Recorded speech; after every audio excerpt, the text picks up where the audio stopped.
তৎকালীন শেখ হাসিনা সরকার প্রথমে সেটি রিফিউজ করেন।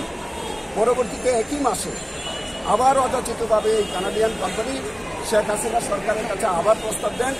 তৎকালীন জ্বালানি মন্ত্রী ছিলেন শেখ হাসিনা এবং তার উপদেষ্টা ছিলেন ডক্টর তৌফিক এলাহি চৌধুরী। তারা প্রথমে রিফিউজ করলেও পরবর্তী এক মাসের মাথায় আবার এই একই কোম্পানিকে ক্যাবিনেটের সিদ্ধান্ত ছাড়া তাদেরকে আবার কাজের অনুমতি দেয় এবং তার অনুমতি নিয়ে 1999 সালে তাদেরকে এই কাজের সম্পূর্ণরূপে অফিসিয়ালি অনুমোদন দেয়।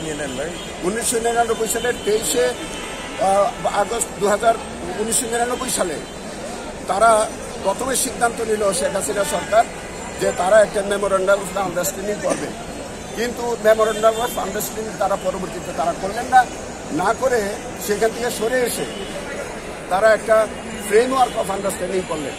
এই ফ্রেমওয়ার্ক অফ আন্ডারস্ট্যান্ডিং হচ্ছে এটা joint venture agreement. Sheikh Hasina সরকারের আমলেই তারা যৌথভাবে একটি আমাদের দেশের একটা জিওলজিস্টের একটা এক্সপার্টাইজ কমিটি তারা কানাডার ক্যালগারিতে গেলেন।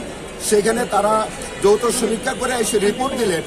সেই রিপোর্টটি শেখ হাসিনা সরকার অনুমোদন দিলেন, গ্রহণ করলেন এবং বললেন যে বিয়েটা অর্থাৎ জয়েন্ট ভেঞ্চার এগ্রিমেন্টটা ফাইনালাইজ করবার জন্য তিনি চূড়ান্ত সিদ্ধান্ত নিলেন। তার সিদ্ধান্তের পরিপ্রেক্ষিতেই পরবর্তীকালে যে বিয়েটা সাইন হয়। এই মামলায় যে ঘটনাগুলি ঘটেছে সম্পূর্ণ ঘটনা ঘটেছে তৎকালীন শেখ হাসিনা সরকার অর্থাৎ আওয়ামী লীগ সরকারের আমলে। বিএনপি সরকার ক্ষমতায় আসলো 1/10/2001 সালে। এর আগে নাইকুর যে দুর্নীতি যা হয়েছিল সব শেখ হাসিনা সরকারের আমলে হয়েছিল এবং সেখানে 2007 সালে তৎকালীন কমিশন দুর্নীতি দমন কমিশন একটি মামলা দায়ের করে, যার নাম্বার হচ্ছে 19, তারিখ হচ্ছে 7/10/2001। সেই মামলার মধ্যে শেখ হাসিনা সহ ডক্টর তৌফিক এলাহি চৌধুরী এবং তার ক্যাবিনেট মন্ত্রীরা সবাই আসামি ছিলেন।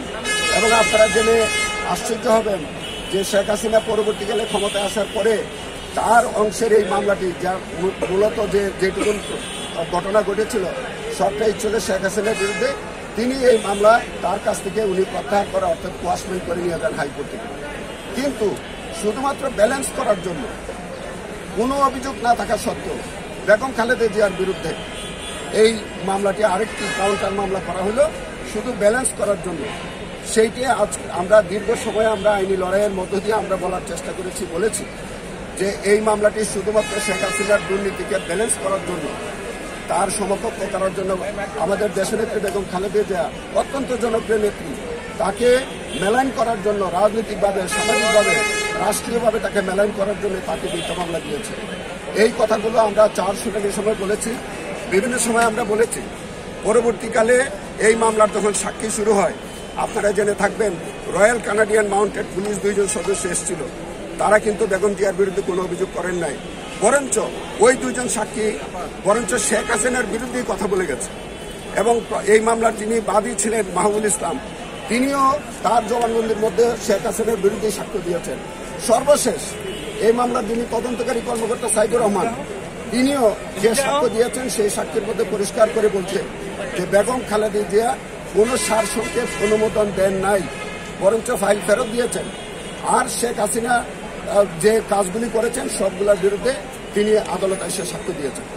39 জন সাক্ষী 64 জন সাক্ষীর মধ্যে 39 জন সাক্ষীকে দুদক পক্ষ হাজির করেছিল।